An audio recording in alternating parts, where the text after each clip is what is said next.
ഞാൻ Ruth Biju John, government UP school എടക്കാട്ടിൽ 6ാം ക്ലാസ്സിലെ വിദ്യാർത്ഥിയാണ്. 6ാം ക്ലാസ് വിദ്യാർത്ഥിയാണ് ഞാൻ. എനിക്ക് സാറിനോട് ചോദിക്കാനുള്ള ചോദ്യം, ഭൂമിയിലെ ആഗോള വെല്ലുവിളികളെ നേരിടാൻ ബഹിരാകാശ സാങ്കേതിക വിദ്യയുടെ സാധ്യതയുള്ള പ്രയോഗങ്ങൾ എന്തൊക്കെയാണ്? ആഗോള വെല്ലുവിളികൾ ഒരുപാട് എണ്ണം ഉണ്ട് എൻ്റെ മോളെ. നോക്കിക്കഴിഞ്ഞാൽ ആഗോള വെല്ലുവിളികളിൽ നമുക്ക് കൃഷിയുണ്ട്, നമുക്ക് എത്രയും കോടി ജനങ്ങൾക്ക്, എത്ര കോടി ജനമുണ്ടെന്ന് അറിയാമോ ഈ ലോകത്ത്? വല്ല ഐഡിയ ഉണ്ടോ? ഒരു 700 കോടി ജനങ്ങളുണ്ട്. അവർക്കെല്ലാം വേണ്ട ആഹാരം കൊടുക്കണം. ശുദ്ധജലം ഈ ലോകത്ത് വളരെ കുറച്ച് പെർസെൻറ്റേജേ ഉള്ളൂ. കൂടുതൽ ഉപ്പുവെള്ളമാണ്, നമുക്ക് കുടിക്കാൻ പറ്റുന്ന വെള്ളമില്ല. അന്തരീക്ഷ മലിനീകരണം വർദ്ധിച്ചുകൊണ്ടിരിക്കുന്നു. ആഗോള താപം കൂടിക്കൊണ്ടിരിക്കുന്നു. ഗ്രീൻ ഹൗസ് ഗ്യാസുകൾ പുതിയതായിട്ട് എജക്റ്റ് ചെയ്തുകൊണ്ടിരിക്കുന്നു. അതുകൊണ്ട് തന്നെ നമ്മുടെ ക്ലൈമറ്റ് ചേഞ്ച് എന്ന് പറയുന്ന ഒരു കാര്യം, അതായത് ആഗോള താപമാനം ഓരോ വർഷവും കഴിയുമ്പോൾ കൂടി വരുന്നു. നമ്മുടെ ഗ്ലേഷ്യേഴ്സ് ഇല്ലാതായിക്കൊണ്ടിരിക്കുന്നു. ഉത്തര ധ്രുവത്തിലും ദക്ഷിണ ധ്രുവത്തിലും ഐസ് ഉരുകിപ്പോകുന്നു. ഇങ്ങനെ മാറ്റങ്ങൾ ലോകത്ത് വന്നുകൊണ്ടിരിക്കുക. ഇതെല്ലാം ആഗോള ക്രൈസിസ് ആണ്. യുദ്ധങ്ങൾ നടക്കുന്നു പല സ്ഥലങ്ങളിലും.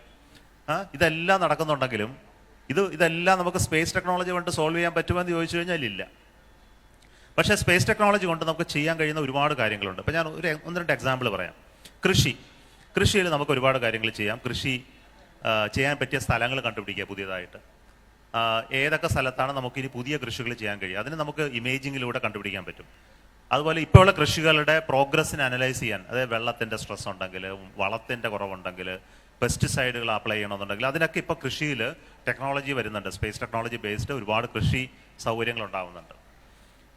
അതുപോലെ തന്നെ മിനറൽസ്, നമ്മുടെ നാച്ചുറൽ റിസോഴ്സസ് എക്സ്പ്ലോയിറ്റ് ചെയ്യാനായിട്ട് ഉപയോഗിക്കുന്നുണ്ട്. ജലം, നദികളുടെ മാപ്പിംഗ്, റിവേഴ്സിൻ്റെ മാപ്പിംഗ്, അതിനുണ്ടാകുന്ന ഡാമേജ് അസസ്മെൻറ്റ്, നമ്മുടെ കാലാവസ്ഥയ്ക്ക് വേണ്ടിയിട്ടുള്ള പ്രവചനത്തിന് സഹായിക്കുന്ന ഒരുപാട് മെഷർമെൻറ്റുകൾ സ്പേസിൽ നിന്ന് ചെയ്യാൻ പറ്റും. ഏകദേശം 50 പാരാമീറ്ററുകൾ ഉപയോഗിച്ചിട്ടാണ് നമ്മുടെ സ്പേസ് വെതർ ഫോർകാസ്റ്റിംഗ് നടത്തുന്നത്. നമ്മുടെ എല്ലാ ദിവസവും കാലാവസ്ഥ പ്രവചനങ്ങൾ നടത്തുന്നത്. അതിനുവേണ്ടി ഏകദേശം 15ഓളം മെഷർമെൻറ്റുകൾ സ്പേസിൽ നിന്നാണ് നടത്തുന്നത്.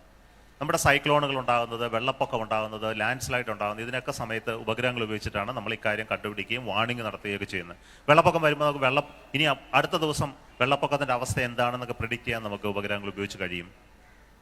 യുദ്ധസമയത്ത് ഉപഗ്രഹങ്ങളാണ് നമ്മളെ ഏറ്റവും സഹായിക്കുന്നത്. ഇന്നത്തെ കാലത്ത് ആരെങ്കിലുമൊക്കെ ഉക്രൈൻ റഷ്യൻ യുദ്ധത്തെക്കുറിച്ച് പഠിക്കുന്നവരുണ്ടെന്ന് നിങ്ങൾക്ക് മനസ്സിലാവും. ഇന്ന് ആ യുദ്ധത്തെ കൺട്രോൾ ചെയ്യുന്നത് ഉപഗ്രഹങ്ങളാണ്. ടുഡേ ഇമേജിങ്ങിലും കമ്മ്യൂണിക്കേഷനും ഉപയോഗിച്ചിട്ട് വഴിയാണ് ഇന്ന് യുദ്ധോപകരണങ്ങളുടെ വ്യാപനവും അതിൻ്റെ പോയിന്റഡ് ആയിട്ട് അവർ അപ്ലൈ ചെയ്യുന്നതൊക്കെ ഉപഗ്രഹങ്ങൾ ഉപയോഗിച്ചിട്ടാണ്. നമ്മുടെ GPS ആണ് നമ്മുടെ വഴി കാണിച്ചു വരുന്നത് വേണ്ടി ഉപയോഗിക്കുന്ന ഉപഗ്രഹങ്ങൾ. നമ്മൾ ഇനി വരും വർഷങ്ങളിൽ നമുക്കറിയാം, നമ്മുടെ സസ്റ്റൈനബിൾ ഡെവലപ്മെൻറ്റ്, ഗ്രീൻ ഡെവലപ്മെൻറ്റിന് ഉപഗ്രഹങ്ങൾ ഒരുപാട് ഉപയോഗിക്കുന്നുണ്ട്. സോളാർ പവർ ഏറ്റവും കൂടുതൽ കിട്ടുന്ന സ്ഥലം ഏതൊക്കെയാണെന്ന് നമ്മളിന്ന് മാപ്പ് ചെയ്തിട്ടുണ്ട്. അവിടെയൊക്കെ കൊണ്ട് പ്ലാന്റ് വെച്ചാലാണ് കൂടുതൽ പവർ ഉണ്ടാകുന്നത്. പിന്നെ NTPC പോലെയുള്ള നാഷണൽ തെർമൽ പവർ കോർപ്പറേഷനൊക്കെ നമ്മുടെ ഉപഗ്രഹങ്ങളിൽ നിന്ന് കിട്ടുന്ന ഡാറ്റ അനുസരിച്ചുള്ള സ്ഥലങ്ങളിലാണ് ഇപ്പോൾ പവർ പ്ലാന്റുകൾ സ്ഥാപിക്കുന്നത്. ചെറിയ പവർ പ്ലാന്റ് നമ്മുടെ വീട്ടിന് മുകളിൽ കാണുന്ന 2 കിലോ വാട്ട് പോലെയുള്ളതല്ല, മെഗാവാട്ട് സോളാർ പ്ലാന്റുകളൊക്കെ സ്ഥാപിക്കപ്പെടുന്നത് അത്തരം സ്ഥലങ്ങളിലാണ്. കാറ്റ്, വിൻഡ് ടർബൈൻ, വിൻഡ് മില്ലുകളൊക്കെ സ്ഥാപിക്കുന്നത് നമ്മൾ കാറ്റിൻ്റെ മെഷർമെൻറ്റ് സ്പേസിൽ നടത്തിയ ശേഷമാണ്. അത്തരം സ്ഥലങ്ങൾ, ഏറ്റവും നല്ല സ്ഥലങ്ങൾ, കാറ്റ്, വിൻഡ് ടർബൈൻ പ്ലാന്റുകൾ സ്ഥാപിക്കാനുള്ളത്. അതെല്ലാം കരയിലല്ല, കടലിലാണ് ഇപ്പോൾ പുതിയതായിട്ട് വിൻഡ് ടർബൈനുകൾ സ്ഥാപിക്കപ്പെടാൻ പോകുന്നത്. പ്രത്യേകിച്ചും ശ്രീലങ്കയുടെ അടുത്ത്, നമ്മുടെ ഇന്ത്യൻ കോസ്റ്റ്, ഗുജറാത്തിൻ്റെ അടുത്തുള്ള കോസ്റ്റുകൾ, ഇതൊക്കെ നമ്മൾ മെഷർമെൻറ്റ് നടത്തി, സ്പേസിൽ നിന്ന് മെഷർമെൻറ്റ് നടത്തി കണ്ടുപിടിച്ച് ഗവൺമെൻറ്റിനെ അറിയിച്ചിട്ടുള്ള സ്ഥലങ്ങളാണ്. അതെല്ലാം ഇപ്പോൾ അടുത്ത കാലത്ത് ഗവൺമെൻറ് ടെൻഡർ ഔട്ട് ചെയ്തിട്ടുണ്ട്. പ്രൈവറ്റ് കമ്പനികൾ അവിടെയൊക്കെ വിൻഡ് ടർബൈൻ പ്ലാന്റുകൾ സ്ഥാപിച്ച് കടലിനുള്ളിൽ ആയിരക്കണക്കിന് 10,000 ടർബൈനുകൾ സ്ഥാപിച്ച് അവിടുന്ന് ഗഗാവാട്ട് പവർ ജനറേറ്റ് ചെയ്യാനുള്ള പ്ലാനുകളാണ് ഇപ്പോൾ നടന്നുകൊണ്ടിരിക്കുന്നത്. ഇതെല്ലാം നമ്മുടെ ഗ്രീൻ ഇനിഷ്യേറ്റീവിൻ്റെ ഭാഗമാണ്. അപ്പോൾ ഇങ്ങനെ ഒരുപാട് പ്രവർത്തനങ്ങൾ സ്പേസിൽ നിന്ന് നമുക്ക് സപ്പോർട്ടിങ് റോളിന് ചെയ്യാൻ പറ്റും. പക്ഷേ നമ്മുടെ രാജ്യത്തുള്ള ഇത്തരം പ്രശ്നങ്ങളെ സോൾവ് ചെയ്യാൻ ഇതെല്ലാം ഒരു അഡ്വൈസറി മാത്രമേ ആകുന്നുള്ളൂ. ഇതെല്ലാം ഒരു ഇൻഫർമേഷനേ ആകുന്നുള്ളൂ. ഇതിനുവേണ്ടി ആക്ട് ചെയ്യേണ്ടത് ആരാണ്? ഡിസിഷൻ മേക്കേഴ്സ്, പോളിസി മേക്കേഴ്സ്, നമ്മുടെ ഗവൺമെൻറ്, പൊളിറ്റീഷ്യൻസ്, നിങ്ങൾ ഓരോരുത്തരും. അപ്പോൾ അത് രണ്ടാമത്തെ കാര്യം. ഓക്കെ, ഇപ്പോൾ സ്പേസിന് ചെയ്യാൻ കഴിയുന്ന ഒരുപാട് കാര്യങ്ങളുണ്ട് ഞാൻ ഈ പറഞ്ഞ പോലെ.